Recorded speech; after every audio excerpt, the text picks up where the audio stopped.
377% na congestion rate sa pasilidad na itala kan Naga City District Jail Male Dormitory.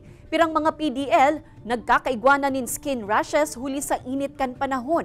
Uyan report ni Jessica Kalinog. 67 persons deprived of liberty, an ideal capacity kan Naga City District Jail Male Dormitory.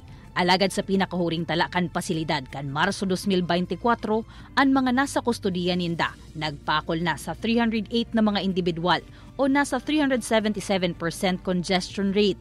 Labi ini sa ideal capacity kaya sinabing congested. Alagad da idaabot sa bihon na suruksukan na ang mga PDL sa laog. Sa ngunyan kaya, day pa kami nakakalipat sa bagong building mi. Ang problema lang naman mi is the transformer and yung laganan kan transformer. So, yun lang ang pinaka-problema. Pwede mi nang i-occupy kasi may occupancy permit naman na. Pag nagkataon na ma-occupy mi yan, malilesen po ang congestion. Ninhuli sa init kan panahon, 185 sa mga PDL kan pasilidad ang nagkaigwana nin skin rashes. Tapos nagdadakol, tapos nag-uulakit sa inda.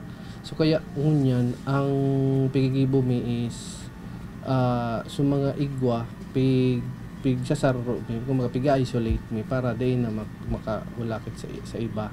Mahigot man na pigmomonitor kan sa indang nurse ang kondisyon kan mga apektadong PDL. Pigtututukan man, magin ang nasa 26 na PDLs na may high blood. Bastante da ang tubig sa pasilidad, kaya mayo manin problema sa hydration kan mga PDL asin mga personahe kan nasambitan ng pasilidad. Nagtitinirman subuot na manageable ang sitwasyon sa mga custodial facility kan Naga City Police Office. Regular man na piglilibot asin pigi-inspeksyon kan Human Rights Officer kan NCPO ang mga kulungan, nganing masiguro na nasusunod ang ideal capacity kaini.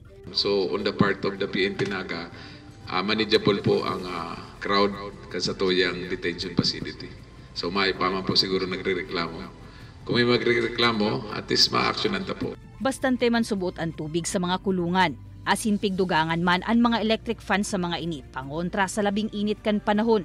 Pigserto man kan NCPO na dain napapabayaan ang kamugtakan kan mga PDL na yaon sa saindang kustodiya. Kaibanan si Gerald Gandia, Jessica Kalinog, Balitang Bicolandia.